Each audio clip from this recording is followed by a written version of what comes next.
Bonjour Aude, merci d'avoir accepté mon invitation. Bonjour Santiane, merci de m'avoir invitée. Alors aujourd'hui, ce que je te propose, c'est qu'on parle de ton voyage au Japon, ton dernier voyage que tu as fait à Kyushu. Mais avant, je vais vous présenter Aude. Elle est un peu globe-trotteuse, passionnée de voyage, et elle tient d'ailleurs un blog à ce sujet, voyagelointain.fr. Je mettrai le lien dans la description avec les autres liens. Elle a déjà eu l'occasion de voyager 8 ou 9 fois au Japon, en solo, en duo, à titre perso, à titre pro. Et elle partage une partie de ses aventures sur son blog que je t'invite donc à visiter. Alors en fait, l'idée c'est que dans un pays comme le Japon où aujourd'hui il y a un surtourisme de plus en plus important, tout le monde fait le même trajet, les mêmes villes et voit les mêmes choses. L'idée aujourd'hui de notre vidéo, c'était un petit peu d'inciter les gens à aller en dehors des circuits habituels et de peut-être découvrir un Japon différent, moins touristique, mais peut-être plus authentique, et un petit peu de les guider dans cette vidéo grâce à ton voyage que tu as réalisé. Tu as réalisé ce voyage quand, Aude? En avril-mai 2024, donc de cette année. Voilà, donc tu es parti au Japon pendant combien de temps? 16 nuits. Et donc ton voyage, tu l'as réalisé en avril-mai, ça veut dire que tu es parti au moment de la Golden Week. Tout à fait. Est-ce que ça t'a posé un problème? Comment ça s'est passé? T'as vu des prix exploser? Il fallait réserver les trains parce que c'était blindé de monde. En général, c'est ce qu'on entend, ce qu'on lit. T'en penses quoi? Alors, dans la région de Kyushu, je dirais que ce n'est absolument pas le cas. Je suis arrivée, j'avais réservé mon Shinkansen pour descendre jusqu'à Kagoshima, mais il est vrai que je n'ai pas du tout rencontré de monde sur ma descente, ni d'ailleurs quand je suis remontée. J'ai rencontré beaucoup plus de monde, effectivement, quand je suis revenue sur Hiroshima, où là, il y avait beaucoup de monde. Mais sur Kyushu, j'ai pu profiter tranquillement des activités sans trop de monde. Ça marche. Du coup, c'est un voyage que tu as beaucoup aimé, que tu recommandes. Est-ce que tu peux nous expliquer concrètement là où tu as atterri et puis du coup le trajet global que tu as fait pour qu'on visualise un petit peu ton voyage? Bien sûr, donc j'ai atterri à Osaka. Et je me suis dirigée directement vers Kagoshima grâce au Shinkansen, notamment pour son volcan Sakurajima. J'ai ensuite pris la direction de Kumamoto, puis Yanagawa, Nagasaki, Fukuoka, Yufui, Beppu et Kitakyushu. Super, dis donc, t'as bien profité, hein, tu vas nous faire envie. On va mettre un petit peu des photos hein, au fur et à mesure. On va se parler aussi un petit peu de tes tips, des endroits que tu nous conseilles d'aller voir. Mais d'abord, ce que j'aimerais que tu nous expliques, c'est ce que tu as aimé faire et pourquoi, quels étaient un petit peu tes lieux de prédilection. Alors, j'ai beaucoup aimé Nagasaki. J'ai trouvé qu'il y avait une certaine douceur de vivre dans cette ville. Fukuoka est une plus grande ville qui est très animée, mais qui offre beaucoup de choses à faire autour, notamment ses îles, ses plages. Et enfin, Beppu pour ses enfers qui sont vraiment particuliers. Et je pense que c'est plus compliqué à trouver ce type de ville ailleurs. Et c'est vraiment une destination à découvrir. Psst. Si tu trouves cette vidéo utile, n'hésite pas à mettre un petit pouce pour me le faire savoir, ça me motive à faire d'autres vidéos et ça m'aide à développer ma chaîne. Merci. Ça marche. Et alors, combien de temps as-tu passé dans ces endroits qui étaient un petit peu tes coups de cœur, on va dire? Alors, Nagasaki, j'y ai passé 2 nuits. Fukuoka, j'y ai passé 4 nuits. Et Beppu, j'y ai passé une nuit. À refaire, tu passes plus de temps, moins de temps, Alors, j'avoue que Nagasaki, j'aurais aimé y passer un petit peu plus de temps, tout comme Fukuoka, mais uniquement s'il fait beau. oui, ça, du coup, c'est moins facile à commander. Tout à fait. Je comprends. Et dans ton trajet, quand tu as fait ton voyage, euh, finalement, est-ce qu'il y a des endroits qui t'ont tenté, où tu t'es dit j'aimerais bien aller, mais où tu n'as pas pu? Alors oui, effectivement, j'aurais voulu faire le mont Aso et Takachi-o, mais malheureusement, c'est assez compliqué de s'y rendre en transport en commun. L'idéal dans ces cas-ci est effectivement d'avoir une voiture de location. Donc, ben, peut-être pour une prochaine fois, du coup. Tout à fait. Et alors, dans tout ton voyage, si tu devais nous résumer le top 5 de tes endroits préférés, qu'est-ce que tu nous dirais? Alors, tout d'abord, une petite perle que j'ai découverte sur le trajet vers Nagasaki, qui est Yutoku Inari Shrine, qui est vraiment à découvrir et qui est vraiment au milieu de nulle part. C'est un peu un mélange de Fushimi Inari et d'autres sanctuaires qu'on peut trouver à Kyoto. Donc pour moi, c'était vraiment une grande découverte. Le Sakurai Shrine d'Itoshima, qui est assez connu et assez photogénique, et aussi la plage qui est juste à côté, qui s'appelle Palm Beach. Le parc de Nokonoshima, donc qui est sur une des îles qui est non loin de Fukuoka. Mhm. Beppu et ses enfers, comme j'en ai déjà parlé, qui était d'ailleurs très très calme lors de ma visite. C'était à la fin de la Golden Week, donc il est vrai que j'ai pu bien profiter de ces endroits et notamment des bains de pieds qui y sont proposés. Et j'ai beaucoup aimé aussi faire les ropeways, donc ces fameux petits téléphériques, notamment à Kitakyushu et à Nagasaki, qui permettent de profiter d'une très jolie vue sur les villes. Oui, je comprends. Moi, j'avais été en 2000, hein, il y a longtemps, à Kyushu. Ça fait longtemps que j'y suis pas retournée. Près de Kagoshima, il y avait une petite ville qui s'appelait Chilan, où il y a des maisons de samouraïs et des beaux jardins, des belles maisons. Donc, c'était un moment très sympathique que moi, j'avais passé là-bas. Donc, ça vaut peut-être le coup quand on regarde à Kyushu.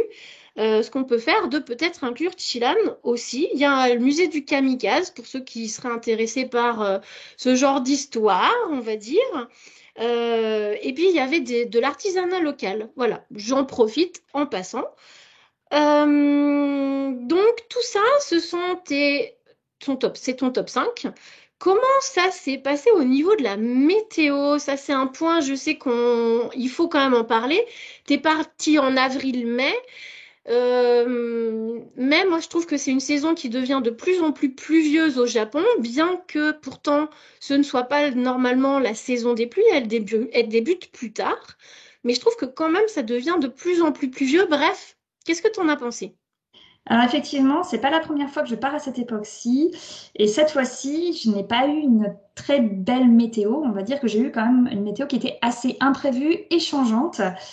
Et effectivement, ça influe beaucoup sur le voyage. J'ai notamment subi une très forte pluie lors de ma visite de Sakurajima, donc le fameux volcan en face de Kagoshima. Donc c'est vrai que ça a un petit peu gâché le plaisir, mais bon, il faut malgré tout essayer d'en profiter quand même. Et il faut prévoir ben, ce qui est nécessaire, donc ben, des vêtements de pluie et puis un petit peu de rechange hein, aussi. Et oui, tu as raison, c'est important. Du coup, ça me fait dire que ben, on fera sûrement une vidéo sur le sujet de à quelle période partir au Japon. Quand ça sera le cas, je la mettrai là-haut en petite fiche technique. Il suffira de cliquer dessus pour avoir les infos. Pour la météo, ok, mais moi j'aimerais bien qu'on fasse un petit point transport parce que du coup, t'es sorti des sentiers balisés et ça, je sais que ça fait peur. Du coup, si tu avais des conseils, comment est-ce que tu as fait? Quel site as-tu regardé? Quel transport as-tu utilisé? On sait que tu n'es pas parti en utilisant la voiture. Donc, est-ce que tu peux nous en expliquer un petit peu plus de détails, s'il te plaît? Alors, on va dire que la carte ICOCA ou Pasmo ou équivalent, c'est un indispensable. Ok, ça, il faut toujours partir avec parce qu'elle fonctionne dans de nombreux endroits au Japon. Oui. Malgré tout cela, moi, je me suis servi aussi de passes de bus que j'ai achetées notamment sur une appli qui s'appelle Japan Travel Planner. Mhm. Alors, c'est pas valable pour toutes les villes, mais ça peut être intéressant, notamment parce qu'il y a des passes aussi de 24 heures et non à la journée. Donc, c'est-à-dire, si on arrive à midi, le pass sera valable jusqu'à midi le lendemain. Les passes régionaux aussi sont à privilégier, donc ce qu'on appelle les JR régionaux.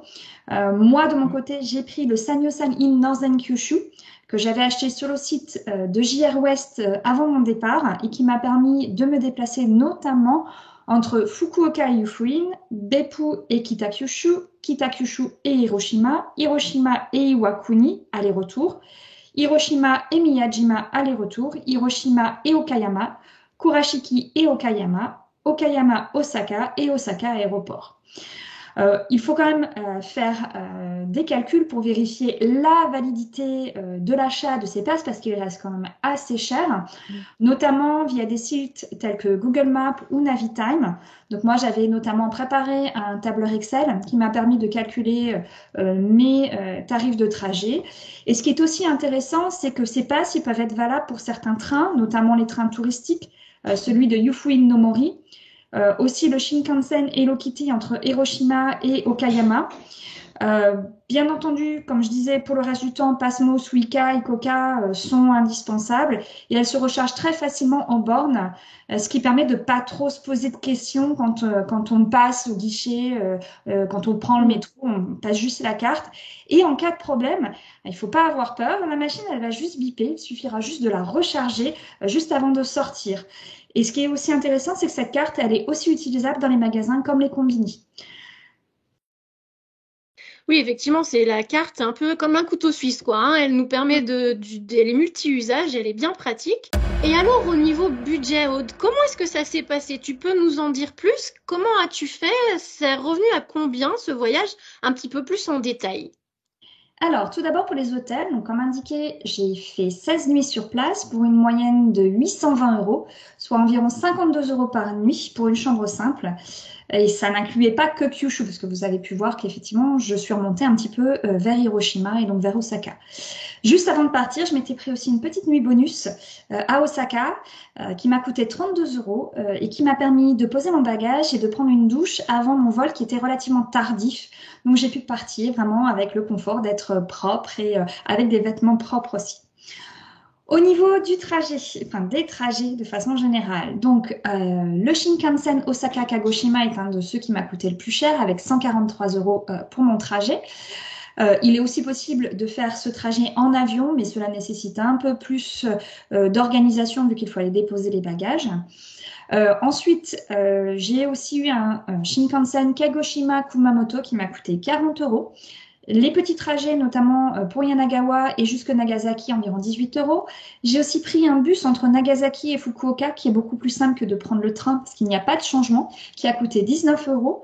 Donc le pass Sanyo-san in Nanzan Kyushu, dont je vous ai parlé un petit peu plus tôt, qui coûte 158 euros. Il faut bien entendu rajouter les petits passes de bus dont je vous ai parlé et les petits trajets effectués avec la carte ICOCA qui sont un petit peu difficiles à budgéter, mais qui en soi ne représentent pas un gros budget.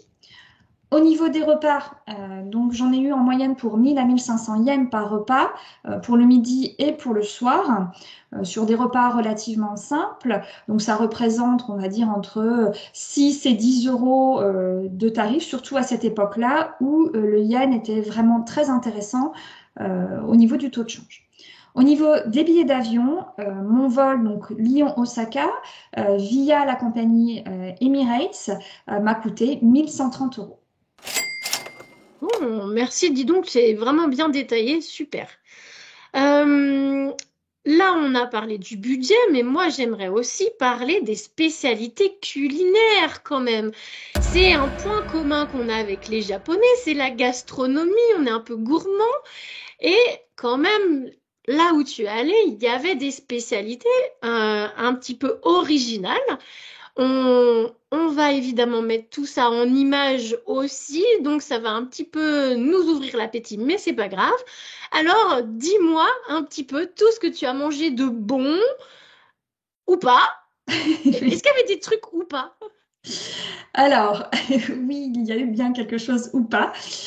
Tout d'abord, la spécialité de Kagoshima, c'est le porc noir. Donc, c'est intéressant de pouvoir le déguster. Pour ma part, je l'ai dégusté frit, donc qui était assez sympa. Mais j'ai aussi dégusté du tofu avec justement des morceaux de lard de ce porc noir. Donc, c'était assez intéressant.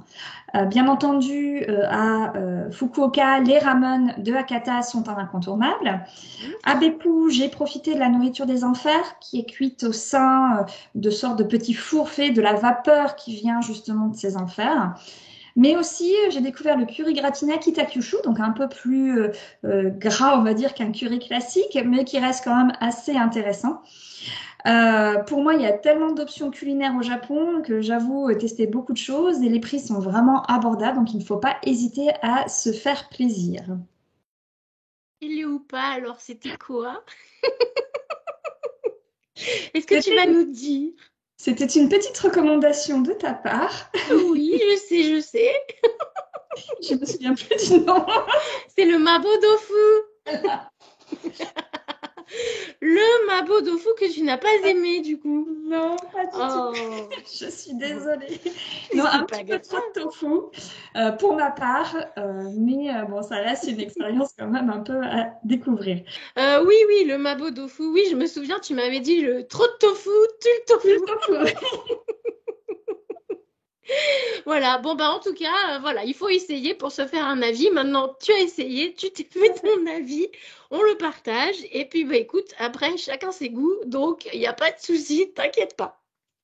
Euh, alors, sans transition, c'est pas grave, on passe du Mabodofu au onsen. Et je voulais un petit peu savoir, on a parlé de Beppu, des enfers. Du coup, les onsen, t'as pu profiter, pas trop profité, les tatouages, tout ça. Alors, bon, effectivement, je suis tatouée. Alors, mon tatouage n'est pas très très grand, donc ça m'a un peu simplifié la vie. Donc, c'est vrai que quand je pars au Japon, j'essaie de privilégier les hôtels avec un onsen déjà sur place. Ça permet notamment de se détendre quand on a des journées de visite assez intenses. Bon, il faut quand même respecter quelques règles. Dans la majorité des cas, ils sont unisexes et on doit être intégralement nu. Les tatouages ne sont pas acceptés parce que souvent il y a une signification par rapport au yakuza, donc la mafia japonaise. Après, le Japon a tendance à se moderniser. Donc, on voit qu'ils sont quand même de plus en plus tolérés. Mais il y a quand même toujours souvent un panneau qui dit interdit. Alors, comme je disais, le mien a l'avantage, c'est que je peux le couvrir avec un pansement 10 par 10, ce qui m'a souvent été demandé. Les plus grands seront probablement un peu plus compliqués à cacher et souvent moins tolérés. Alors, quand on est dans l'onsen, juste un petit rappel, une fois qu'on est déshabillé, il faudra se diriger donc vers les petits sièges où on a tout le nécessaire pour se laver. Vous avez notamment une douchette, les produits. Une fois que vous avez pu vous laver, il faudra bien tout nettoyer avant de ranger, surtout le petit siège. Et pour ma part, je prends toujours une petite serviette d'une couleur douce qui reste assez neutre pour me couvrir, parce que moi je suis un petit peu pudique. Et par contre, il ne faut absolument pas que cette serviette touche l'eau. Mais vous pouvez quand même profiter de ce bain une fois que vous y êtes. Mais généralement, on n'y reste pas très longtemps, tellement la température est haute. C'est ça. Et il faut du coup déjà quand même réussir à y rentrer parce que on a un peu l'impression de se transformer en homard qui va sauter dans la casserole. C'est ça. Donc, c'est pas toujours aussi évident que ça pourrait en avoir l'air. Je suis d'accord avec toi. Est-ce que pendant ton voyage, tu as vu une différence d'attitude des Japonais envers toi? Est-ce qu'ils étaient plus avenants sur Kyushu? Comment ça s'est passé? Alors moi, je les ai trouvés très accueillants à Kyushu, beaucoup plus au final que quand je suis arrivée à Hiroshima. Je pense qu'il y a aussi l'aspect tourisme qui fait que effectivement, quand on arrive dans une zone qui est très touristique, certains Japonais peuvent avoir une sorte de ras-le-bol sur surtout le comportement de certains touristes qui ne sont pas toujours respectueux des coutumes et des us qu'il y a sur place. Notamment ne pas crier, bien faire la queue, ne pas téléphoner dans la rue, ne pas marcher en mangeant. Et donc, c'est vrai que ça peut être un peu compliqué. Sur Kyushu, j'ai vraiment pas ressenti cette tendance, mais effectivement, il y a beaucoup moins de touristes, ce qui rend les choses beaucoup plus agréables. Yes. Dans les us et coutumes, oui, je ne sais pas si tu as vu, mais récemment, une influenceuse, je crois, américaine, qui s'est balancée sur les tories quand même. Donc forcément, voilà, évidemment, ça a été repris par la presse, les médias divers et variés. Enfin, ça a fait évidemment toute une histoire. Donc, on en profitera pour faire une vidéo sur ce qu'il faut faire et ne pas faire au Japon. Donc, quand on l'aura faite, je mettrai la petite fiche technique là-haut. Mais c'est vrai que c'est important. Il y a des choses qui peuvent paraître évidentes, d'autres peut-être moins, mais c'est quand même important de se fondre dans la masse. Surtout quand au Japon, on est quand même de plus en plus nombreux. Donc, si on multiplie les incivilités ou les bêtises par méconnaissance, bah forcément, c'est autant de gens qui sont potentiellement à faire ces mêmes bêtises et ça multiplie un petit peu les difficultés, on va dire, d'adaptation, d'intégration des étrangers sur place. C'est quand même dommage. Mm.